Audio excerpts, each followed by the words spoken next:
ده بقى ب20. ب20. حلو والله. ب20 جنيه ما بيتكسرش، ولا صنع الصين ولا صنع اليابان. استنى نشوف البطارية دي بكام.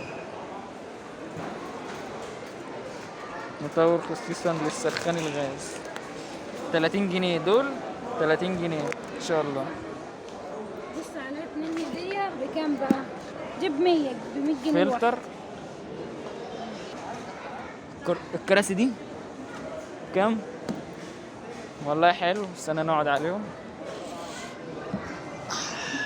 ايه ده بقى؟ وايت وايت جريف هو ايه ده؟ فينجر، مش عارف ايه الكاس ده. ده نشرب بيه خمرة يعني. دي غسالة اطباق بس بسيطة مش حاجة. بكام؟ 6000 جنيه. نجيب غسالة اطباق ب 6000 جنيه. شركة العبد وايت